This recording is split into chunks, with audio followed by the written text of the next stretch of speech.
Hello students, my name is Alka and here we are studying the fourth lecture for states of matter. Now, अभी तक हमने states of matter में क्या क्या पढ़ लिया है? We have studied about the three fundamental states of matter, that is solid, liquid and gas. We studied the different parameters on the basis of which we studied or we distinguished solid, liquid and gas. उसी के साथ साथ हमने study किया intermolecular forces of attraction. Intermolecular forces of attraction में दो types थे, एक था पोलार इंटरैक्शन, दूसरा था non polar interaction. Polar where charges were involved, non polar where charges were not involved. When I say polar interaction में हमने क्या क्या पढ़ लिया? First dipole dipole interaction, second ion dipole interaction, third dipole induced dipole interaction, and we also studied a very important type, that is hydrogen bonding. Hydrogen bonding हमने उसी में further classify किया as intermolecular and intramolecular hydrogen bonding. And to the next that we have is non-polar interaction. उसमें हमने पढ़ा dispersion forces or we call it as London dispersion forces. So we have studied about all these types of interactions in detail. So now in today's lecture we are going to start with some of the gas laws. Now before I start with the gas laws, हम लोग को जो जितने भी gas laws हैं like Boyle's law, Charles law, Gay Lussac's law, Avogadro's law, और I can say ideal gas equation और Dalton's law, we are going to start first with the measurable properties of gases. When I say measurable properties of gases, we are going to study the properties of gases which can be measured. Starting with that, you can see when I say measurable properties of gases, the very first property that we have is mass, second volume, third pressure, fourth temperature, fifth we have is density, and the last we have is diffusion. So we are going to study all these 6 measurable properties of gases in detail. You can see when we talk about the 4 properties, that is mass, volume, pressure and temperature. We say अगर किसी भी system का आपने mass change किया या आपने volume change किया या प्रेशर चेंज किया या टेम्परेचर चेंज किया, तो it will change the state of the system. It will change the substance either from solid to liquid और गैस और vice versa. So therefore we call them as state variables. So starting with the very first property of gas, that is mass. When I say mass हम लोग gas का कैसे major करेंगे? Now when I say gases, do they have mass? Yes, they have some mass. उनका मास बहुत कम है, negligible है, but yes, we can say कि we can measure the mass of the gas. Like if I say हमारे घर पे cylinder आता है गैस का, तो उसका भी तो कुछ वेट होता है, तो हम कैसे मेजर करते हैं? हम चेक करते हैं पहले खाली सिलेंडर का वेट क्या है, और जब आपने उसके अंदर गैस फिल कर दिया तो वो सिलेंडर का वेट कितना होगा. आप उसमें से जो आपको वेट मिला है gas cylinder plus gas, you will subtract the weight of the gas cylinder and you will get the weight of the gas. तो same way if I say मेरे पास दो कंटेनर्स हैं, एक empty कंटेनर है जिसका मास ही हमने लिया W1 और दूसरा कंटेनर है जिसमें गैस मॉलिक्यूल्स हैं. दोनों सेम कंटेनर है, ये विदाउट गैस, ये विद गैस. तो इसका मास क्या है? W2, मतलब ये mass of the gas plus container है और ये सिर्फ मास ऑफ द कंटेनर. तो what we need to find? We need to find the mass of the gas. तो when I say mass of the gas, हम simply क्या करेंगे? W2 minus W1. इसी के साथ साथ we say mass can be measured in terms of moles. When I say moles, it is a unit to express the amount of substance. And we say moles. When I say एक मोल मतलब कितना particle, it is equal to Avogadro's number. We say 1 mole is equal to 6.022 into 10 raised to 23 units. When I say units, it can be particles, it can be atoms, ions or molecules. So here when I say 1 mole, तो इतने atoms हो गए. But what about number of moles? अगर हमें gas का unit हम major करते हैं in terms of moles, तो we can say number of mole is equal to what? Number of moles हम denote करते हैं by the symbol N. We say N is equal to mass upon molar mass. N is equal to what? Mass. Given mass that will always be in grams and molecular weight that will be in gram per mole. तो you can see gram cancel हो गया, मतलब इसका unit क्या आएगा? Moles. तो we say normally when we talk about mass, we say mass का SI unit will always be kg. Now, other than that, mass के लिए we have different other formulas for moles. So you can see we have another formula, that is number of moles is equal to number of molecules upon Avogadro's number. When I say number of molecules, अगर हमें find करना तो हम ये formula भी use कर सकते हैं, number of moles into Avogadro number. We know Avogadro's number is what? 6.022 into 10 raised to 23. Next we have is number of moles का formula and that is with respect to volume. We say volume of a gas in liter at STP. Volume of a gas in liters at STP upon 22.4 liter, or you can say dm3. So from this we have three formulas for finding number of moles, which you have also studied in your first chapter. Moving ahead with the second parameter, we are done with mass. So second parameter क्या है? Volume. When we say volume, volume क्या है? We say volume is the amount of space occupied. Like you can see मेरे पास ये container है और ये container के अंदर कितना गैस मॉलिक्यूल्स हैं. ये गैस मॉलिक्यूल्स ने कितना स्पेस ऑक्यूपाई किया है, we call that to be volume. तो here when we talk about volume, you can see if I remove this container, it's like अगर तुम लोगों को याद रहेगा हमने स्टार्टिंग में बोला था कि मैंने गैस बलून लिया है और गैस को मैंने प्रिक किया, जैसे गैस प्रिक के मॉलिक्यूल्स बाहर आ जाएंगे. Now this is the space that they are occupying, तो दिस इज इट्स वॉल्यूम. तो similarly when we talk about volume, volume का एसआई यूनिट क्या है? Metre cube. वॉल्यूम का एसआई यूनिट है मीटर क्यूब. उसके अलावा we also measure volume in litres, ml, dm cube या सेंटीमीटर क्यूब. तो you can see when I say 1 dm cube is equal to कितना centimetre cube? 1 dm cube is equal to 1000 centimeter cube. And 1 dm cube मतलब कितना? 1 liter. तो I can say 1 liter is equal to 1000 ml. dm cube and liter दोनों same terms हैं. Centimetre cube और ml almost same terms हैं. तो you can see 1 liter is equal to 1000 ml and 1 dm cube is equal to 1000 centimeter cube. So from this I can say 1 liter is equal to 1 dm cube. I can say 1 ml is equal to 1 centimeter cube.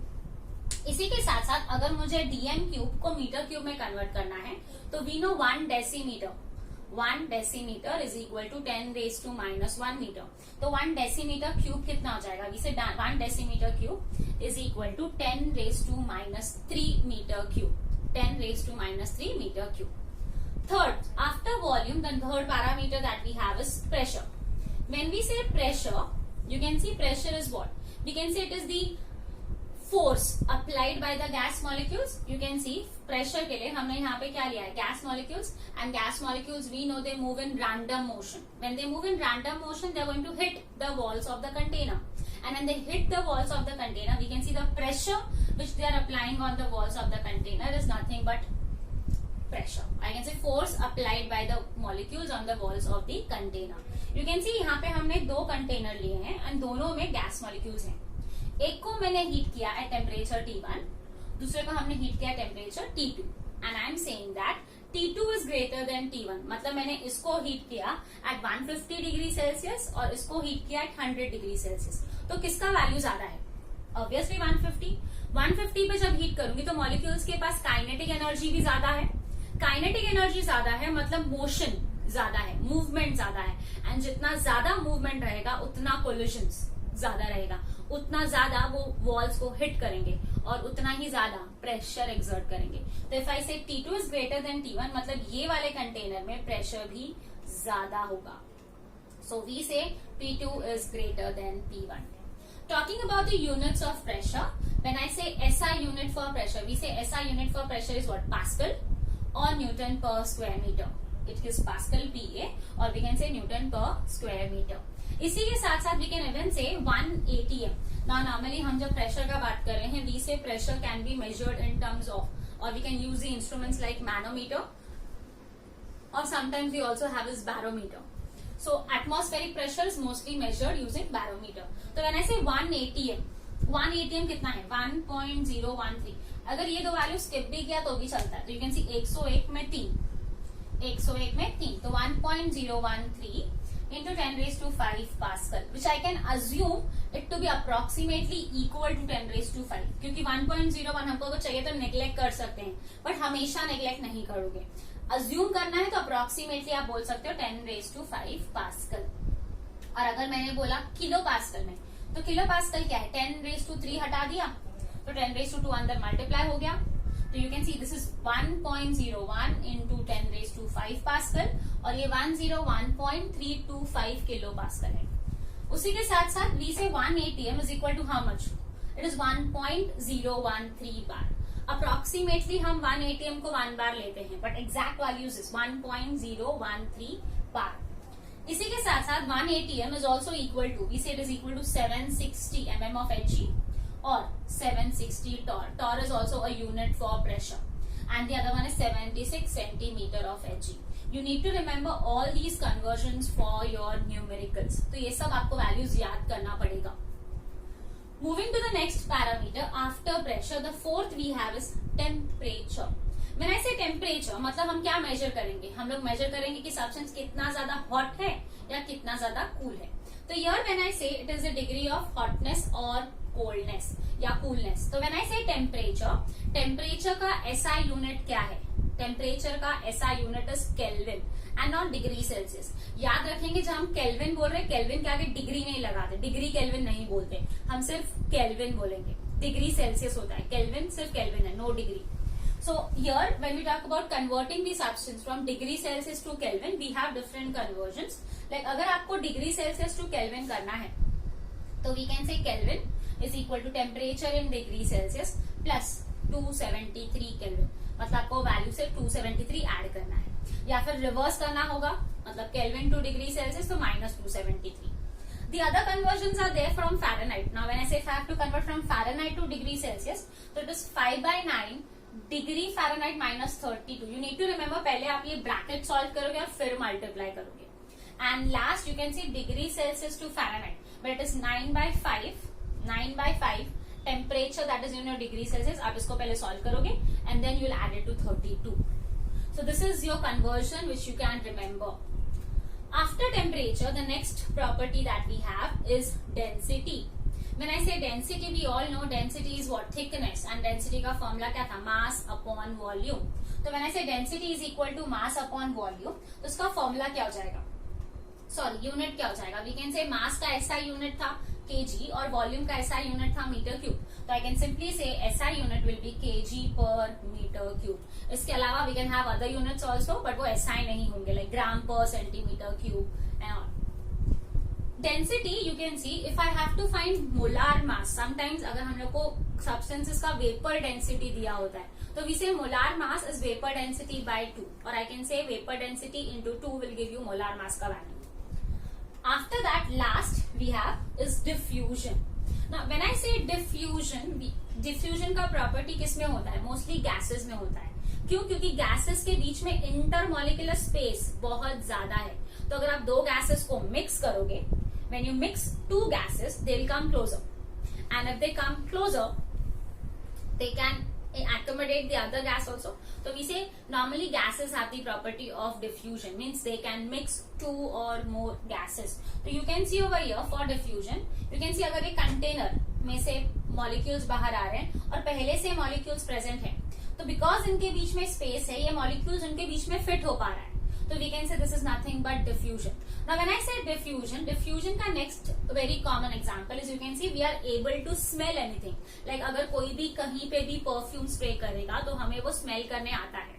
क्यों आता है? क्योंकि जो molecules हैं वो gas में mix हो जाते हैं, air में mix हो जाते हैं, and we are able to inhale it. तो we say diffusion is what? Diffusion is mixing of two or more gases.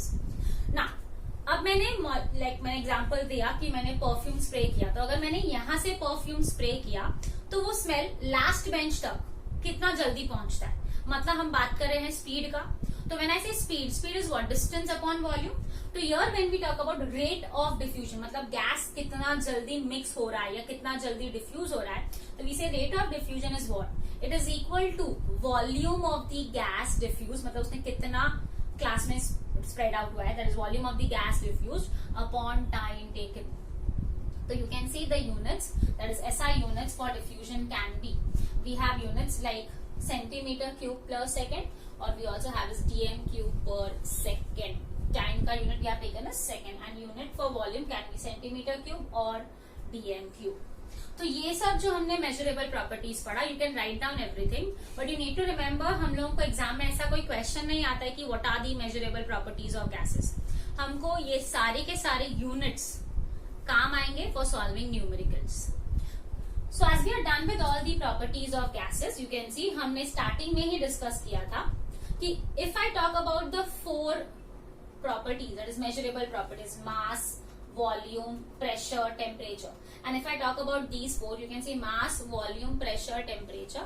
अगर मैंने volume change किया या मैंने प्रेशर इंक्रीज किया, तो वी से the parameter, if you change any of these parameters, it will automatically change any of the other parameter and it will result in the change of the state of the system. और I can say तुम्हारे substance का state change होगा, इसीलिए हम इनको क्या बोलते हैं, state variables. तो on the basis of these state variables we are going to study laws, gas laws. The very first law that we are going to start is called as Boyle's law.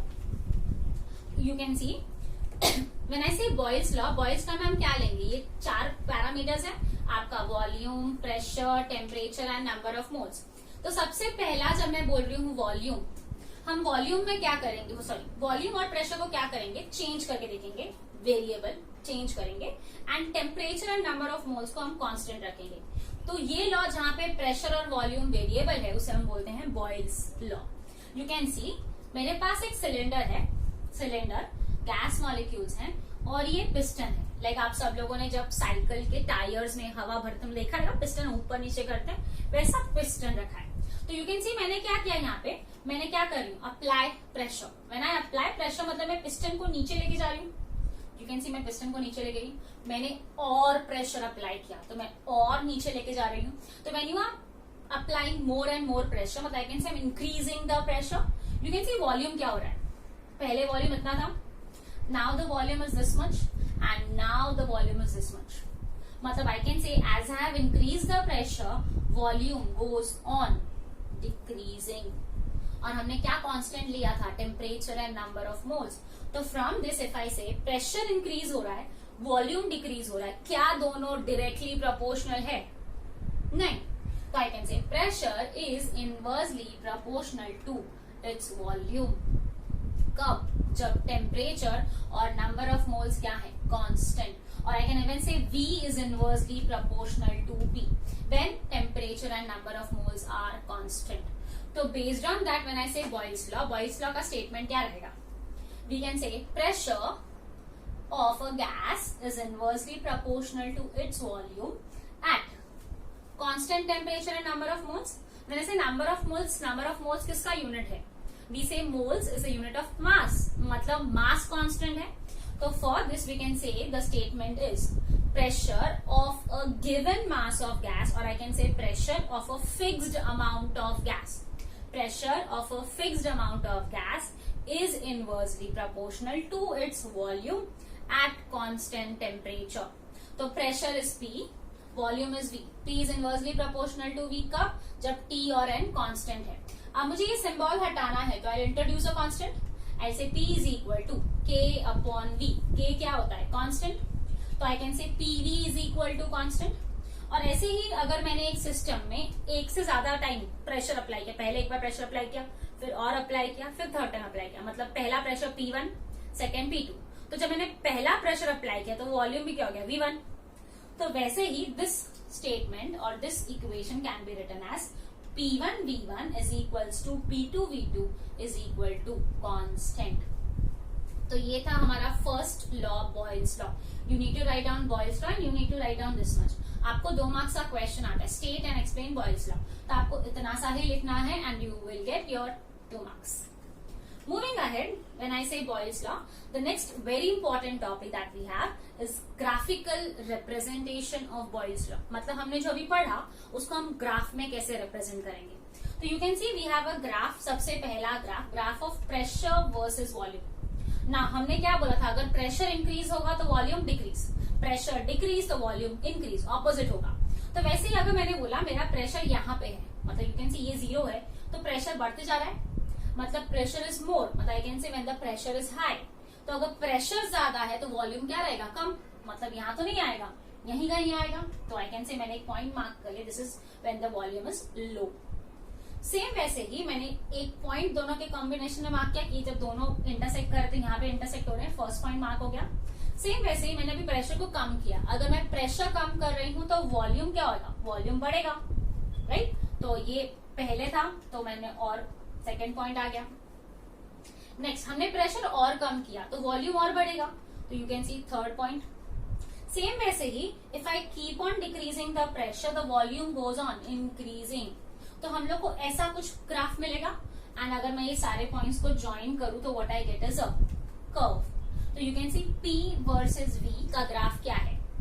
Curve कब, जब आपका constant क्या है, temperature. तो जब भी हम studies कर रहे हैं, ग्राफ प्लॉट कर रहे हैं with respect to constant temperature, temperature constant है तो we call it as isothermal. Iso same, constant, thermal मतलब थर्म, टेम्परेचर. तो constant temperature will be referred as isothermal और इवन आइसोथर्म्स भी बोलते हैं कभी कभी.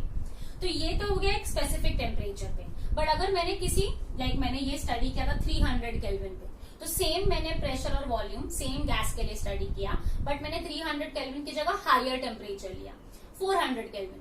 तो मेरा graph you can see curve ही आया बट थोड़ा सा ऊपर गया.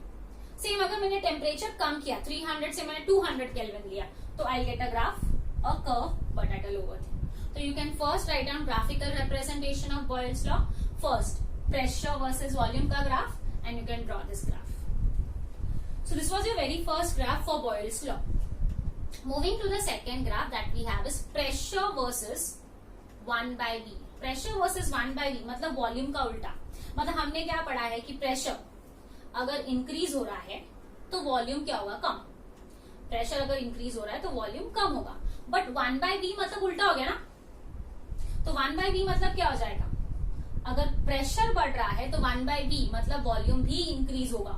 राइट, आई शुड नॉट से वॉल्यूम इंक्रीज होगा बट ये वैल्यू इंक्रीज होगा.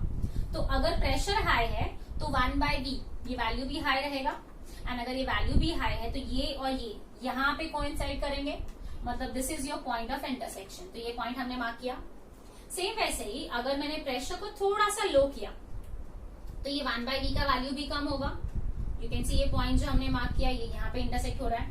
सेम मैंने प्रेशर को और कम किया तो 1 by V का वैल्यू और कम हुआ. You can see when you plot the graph you get is what, a straight line which is passing through the origin. Right, तो हम लोग को जो मिल रहा है वो स्ट्रेट लाइन मिल रहा है.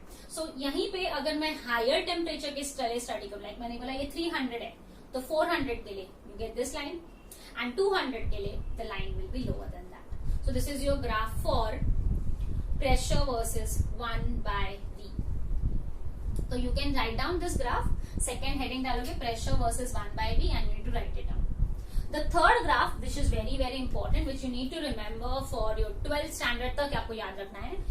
Pressure मतलब PV versus V का graph.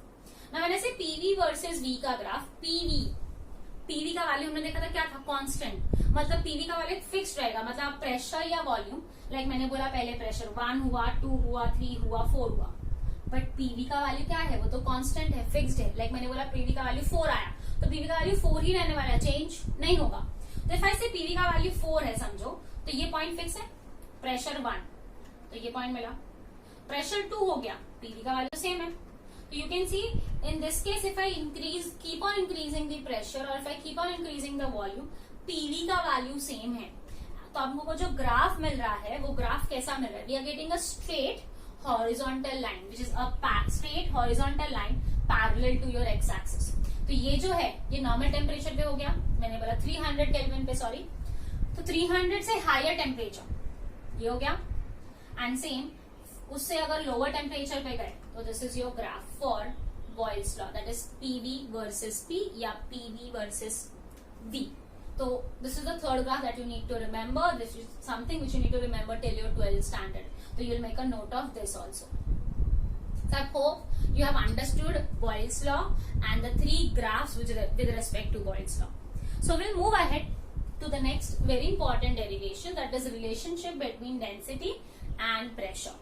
Now when I say pressure, हमने Boyle's law में पढ़ा PV is equal to K and density, if I say density का फॉर्मूला हमें पता है, density is equal to mass upon volume.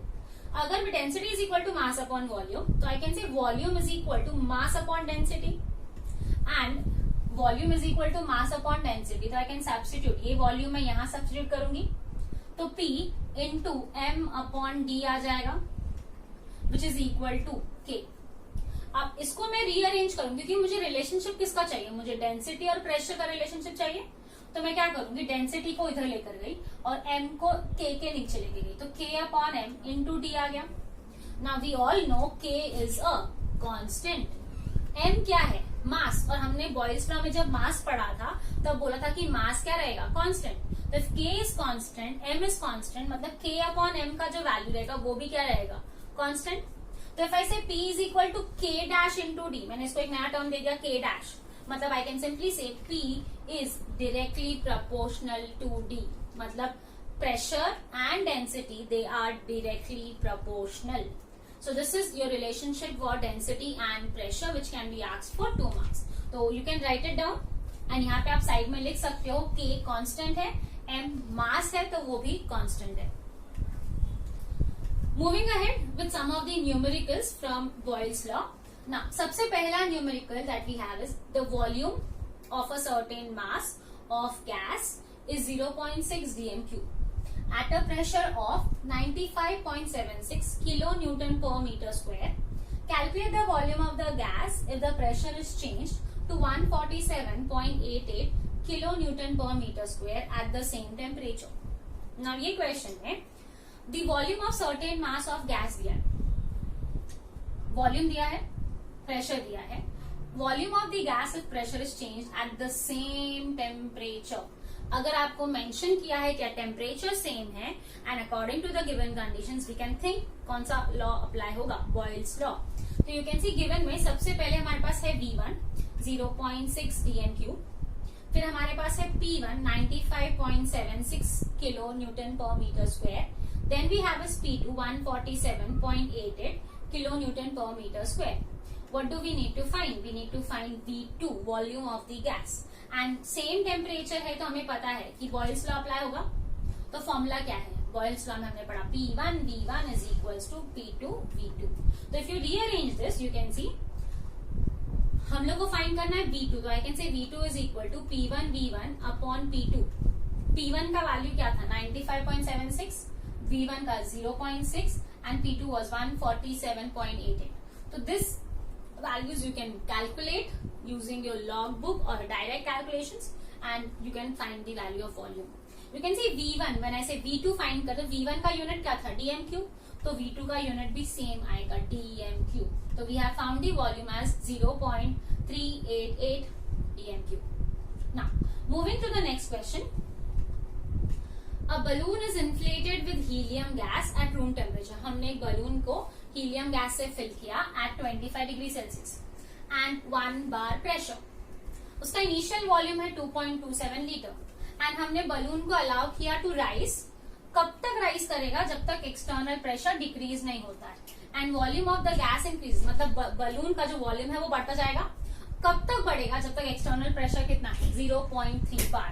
हमें फाइंड करना है लिमिट कि कब तक वो बलून फूक सकता है, इन्फ्लेट हो सकता है, क्योंकि एक सर्टेन पॉइंट के बाद वो फट जाएगा. तो we need to find the limit till which the balloon can be inflated. तो यहाँ पे अकॉर्डिंग टू गिवन कंडीशन सबसे पहले हमारे पास P1 है दैट इज 1 बार, उसी के साथ साथ we have P2 0.3 bar, we also have volume 2.27 litre, right. तो what we need to find is V2, मतलब volume at which the gas can be inflated. Room temperature दिया है तो नॉर्मली सेम टेम्परेचर है, राइट. तो from this we have the Boyle's law formula P1 V1 is equals to P2 V2. Similar sum क्योंकि हमें V2 find करना है. P1 का वैल्यू क्या था 1 एंड P2 था 0.3 बार, V1 is 2.27 लीटर. तो 2.27 upon 0.3 you can see it will be divided by 3. Decimals आप शिफ्ट कर सकते हो. 22.7 upon 3 you get 7.567 litre. This is the volume of the balloon till which it can be inflated before it bursts. Next, on the last we have is multiple choice question from this topic. At constant temperature, pressure of 22.4 dm cube volume of an ideal gas was increased from 105 kilopascal to 210 kilopascal. The new volume will be. अभी आपके लिए solve करना बहुत simple हो जाएगा. तो सबसे पहले आपके पास गिवन क्या है, वॉल्यूम P1 P2. तो हमारे पास V2 का फॉर्मूला है, V2 is what P1 V1 upon P2. तो if I substitute, you can see P1 क्या आएगा 105 into 210 upon 22.4 and you can see when you solve you will get the answer as 11.2 क्योंकि 105 into 210 ये normally values you can see ये solve हो जाएगा and 22.4 it will be divided and value क्या मिला हमको 11.2 TM cube. That is your option number B. So this completes your Boyle's law. तो हमने Boyle's law का स्टेटमेंट पढ़ा which you need to write it down. उसके बाद हमने ग्राफ पढ़े तीनों भी जो आपको लिख के लेना है. फिर हमने रिलेशनशिप पढ़ा डेंसिटी और प्रेशर का. And last we studied some of the numericals and MCQs which you need to write it down. So इसके बाद जो भी लॉज है वो हम नेक्स्ट लेक्चर में कवर करेंगे.